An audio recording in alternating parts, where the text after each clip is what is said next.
slava lui Dumnezeu stă în ascunderea lucrurilor, iar slava împăraților stă în cercetarea lucrurilor.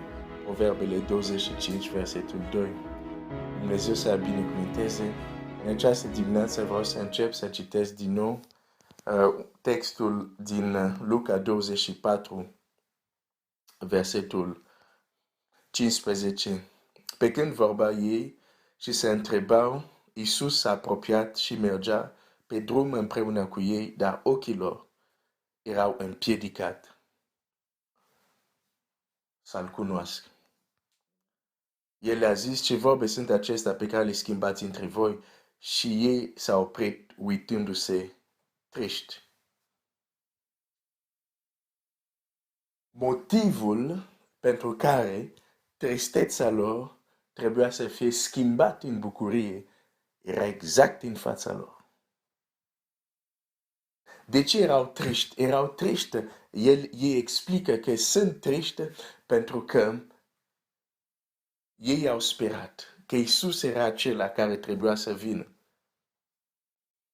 Că la versetul 19 citim, și ei au răspuns, ce s-a întâmplat cu Iisus din Nazaret, care era un proroc puternic în fapte și în cuvinte înaintea lui Dumnezeu și înaintea întregului norod, cum preoți cei mai de seamă și mai mari noștri l-au dat să fie osândit la moarte și l-au răstignit. Noi trageam nădejde că El este acela care va izbăvi pe Israel. Dar cu toate acestea, iată că astăzi este a treia zi de când s-au întâmplat aceste lucruri. Erau triști pentru că au avut nădejdea că El este Mesia. El va izbăvi poporul Israel. Dar a fost răstignit. Toate astea, visurile noastre s-au spulberat. Și Iisus despre care ei vorbesc, Iisus pentru care ei sunt triști pentru că a fost răstignit, e exact cu ei. Vorbește cu ei. Și totuși ei rămân triști. Merge un drum cu ei și totuși ei rămân triști. Este cu ei, dar nu schimbă nimic la condiția lor. Îți spune ceva asta? Mergem la biserică. Cântăm a înviat. Dar cât de mult schimbă condiția noastră? Era înviat atunci? Da. S-au bucurat? Nu. De ce? Ochii lor erau împiedicat să-L cunoască. N-au putut să-L recunoască, pentru că ochii lor nu puteau să-L cunoască.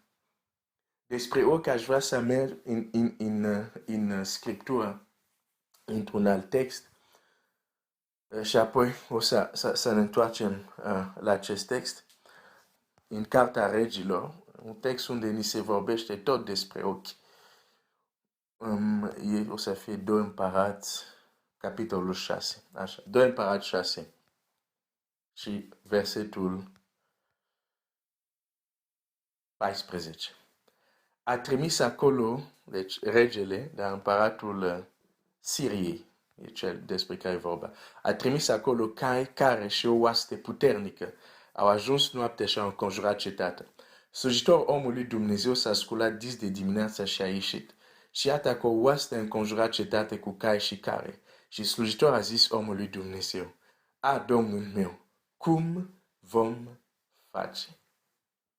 Pentru că dacă s-a uitat, ei sunt înconjurați de o armată, nu există nicio scapare. Și zice, a, Domnul meu, cum vom face? Versetul 16, el a răspuns, nu te teme, căci mai mulți sunt cei cu noi decât cei cu ei. Îmi place să-mi imaginez unele scene din Scriptură. Și mă gândesc la acest slujitor al prorocului, când a auzit asta, a zis, ce? Adică a făcut o față de genul, cum adică cei care sunt cu noi sunt mai mult decât cei care sunt cu ei. Suntem doi, tu și eu. Cum adică? să anume, poate chiar putea să gândească cumva prorocul bătrânețe începe să-și spună cuvântul. Sau nu știu ce s-a mai gândit. Și Elisei a văzut asta. Și a dat seama că a spus ceva care el nu putea să înțeleagă. Care slujitorul lui nu putea să priceapă. De ce? Pentru că ochii lui erau împiedicat să vadă o altă realitate. Sunt unele cuvinte ale Domnului Iisus, de fapt majoritate dintre ele, nu le putem înțelege până nu ochii noștri se deschid să vadă ceva. Și bineînțeles, nu vorbesc de ochii noștri care sunt pe capul nostru. Că slujitorul nu era adormit, era foarte tras. A văzut foarte bine armata. Dar iată ce face Elisei. Versetul 17 zice, Elisei s-a rugat și a zis, Doamne, deschide ochi să vad. Și Domnul a deschis ochii slujitorului care a văzut muntele plin de cai și de care, de foc împrejurul lui Elisei. Deci o altă realitate care el nu o vedea. Și Elisei s-a rugat pentru el, Doamne, deschide ochi ca să vad. Această rugăciune îmi spune, problema nu era că slujitorii n-aveau ochii inimii sau ochii spirituali, cum vrei să-i numesc. Ca și Elisei, îi avea și el. Doar că erau închiși. Elisei nu se roagă, Doamne, dai ochi, că nu are. Nu. Zice, deschide ochi, înseamnă că le are, dar sunt închiși. Deschide ochi ca să vad. Și Dumnezeu a intervenit. Și printr-o minune, i-a deschis ochii. Și a dat seama că, într-adevăr, mai mulți erau cu ei decât cei erau cu dușmani. Dar până ochii lui nu au fost deschiși să vadă lucrul acesta, el nu putea să se bucure. Știi că uneori suntem într-o împrejurare, unde suntem triști, unde suntem în deznădejde, unde zicem cum vom face, când de fapt suntem într-o situație în care trebuie să zâmbim. Elisei a zâmbit. Când ei au venit cu carele lor așa, Elisei zâmbea. Zice, voi veniți cu care de lemn? Eu am care de foc cu mine. Credeți cine va câștiga? Și Elisei e foarte liniștit. Știi, după ce doar prin rugăciunii om a controlat toată această armată care a venit să la aresteze. Și chiar apoi l-a dat de mâncare și l-a dat drumul. Poți să citești asta mai departe în text. Deci, starea noastră, by default, starea noastră naturală este să avem ochii inimii închiși. Așa trăim, așa funcționăm. Dar nu trebuie să rămânem în această stare. Pentru că vorbim de căutarea lui Dumnezeu, e foarte bine să-mi doresc să-L caut pe Dumnezeu, dar trebuie să fiu atent care este starea inimii mele, pentru că dacă starea inimii mele este aceasta, ochii închiși, nu o să-L găsesc. Pentru că chiar când îl voi întâlni, nu voi știu că l-am întâlnit. Chiar când îl voi vedea, nu voi știu că l-am văzut, pentru că starea inimii este ochii închiși. Care este soluția? Să nu avem atitudinea aceasta. Am mai citit textul, dar o să-l mai citesc. Deci, dacă avem dorință să această stare unde ochii noștri sunt închiși, Dumnezeu să ne scoată din ea, avem în Ioan 9, o să citesc din nou, să nu avem această atitudine. 9:40 și apoi 41. Unii din farisei care erau lângă el, când au auzit Ioan 9:40, Când au auzit aceste vorbe, i-au zis, doar n-om fi și noi orbi. Dacă ați fi orbi, le-a zis Iisus, n-ați avea păcat, dar acum ziceți, vedem, tocmai de aceea păcatul vostru rămâne. Dacă vrem că Iisus, care este lumina lumii, să ilumineze ochii inimii noastre, în primul rând trebuie să recunoaștem că suntem orbi.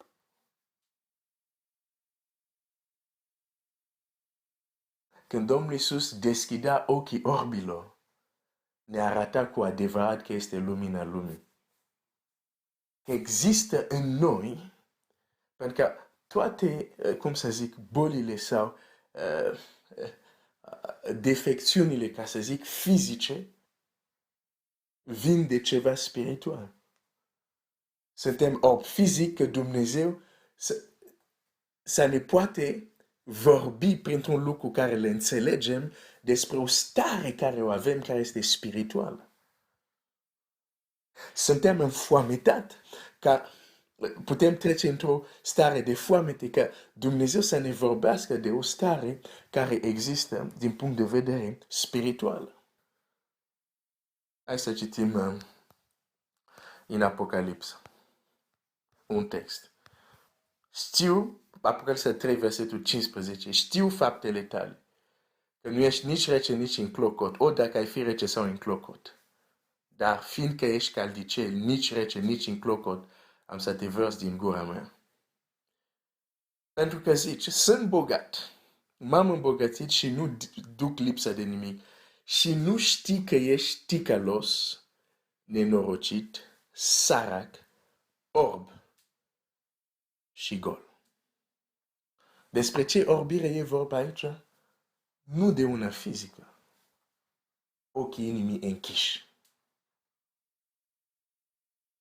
Și ceea ce e interesant, îngerul acestei biserici, că așa e sunt scrisor la înger, considera că este bine. Apropo, am auzit de multe ori gândul ăsta. Cum e expresia asta? Ceva de genul am conștiință împăcată sau sunt liniștit, nu mă mustră, înseamnă că e bine. Nu neapărat. Nu neapărat. Poți să te... Nu pentru că simți sau crezi că ești bine, că înseamnă neapărat că ești bine.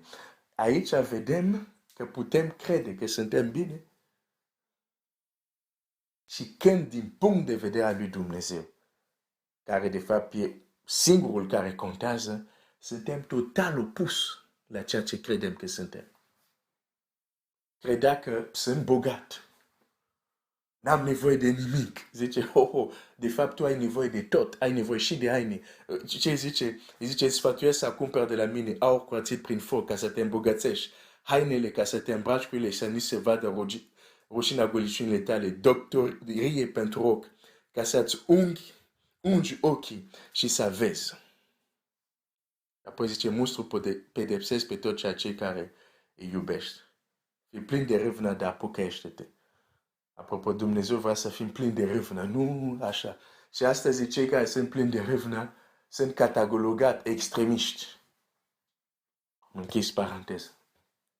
Există și extremiști, dar unii sunt numiți extremiști, dar nu sunt, au doar râvnă, pur și simplu. În fine,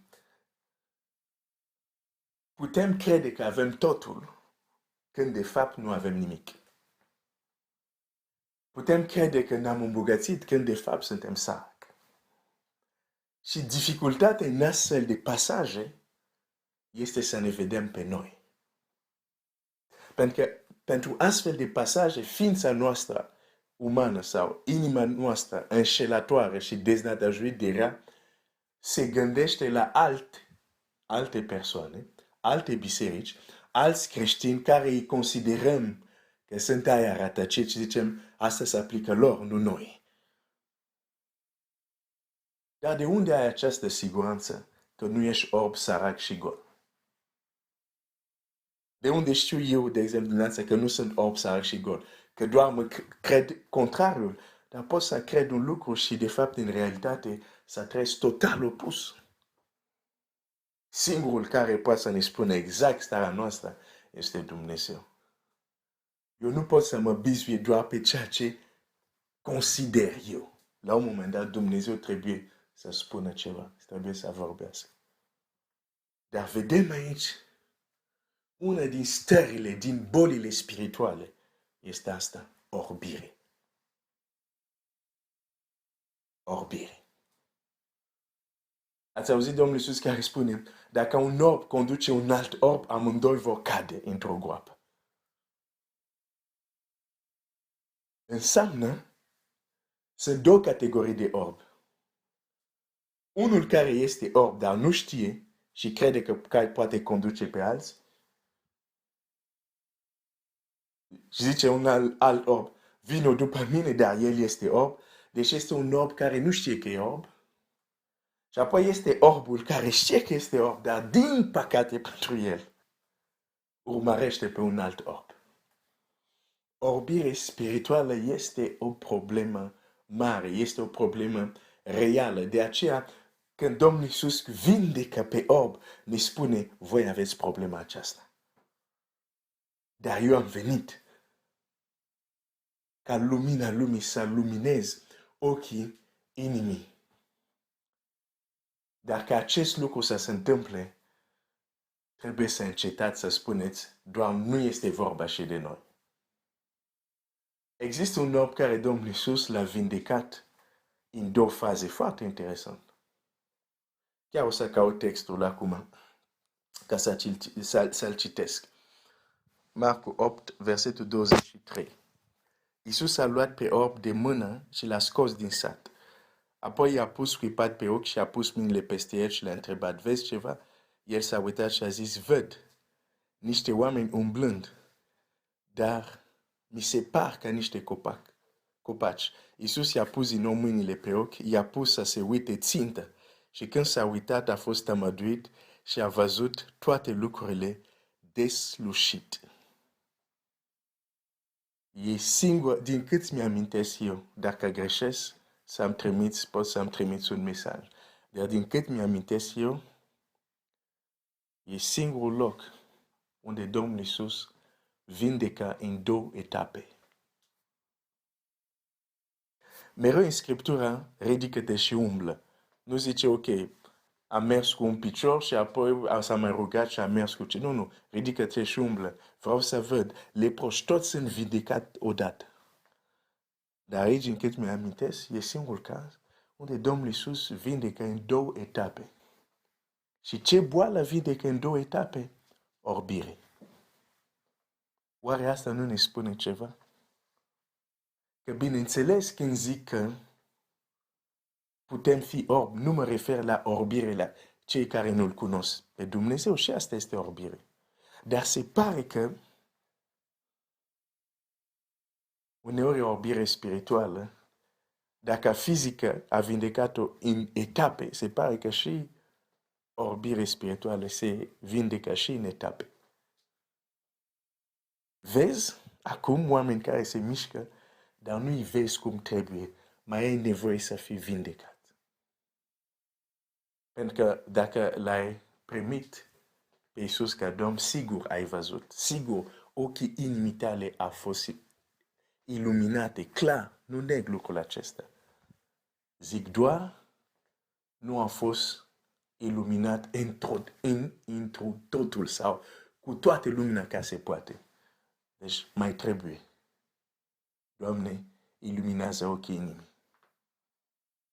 În căutarea noastră de Dumnezeu trebuie să fim conștienți că mai avem nevoie că Dumnezeu să lumineze ochii inimii. Dumnezeu să ne păzească să credem că e vorba doar de alții. Toți avem nevoie să mai primim lumină. Dumnezeu să te binecuvânteze.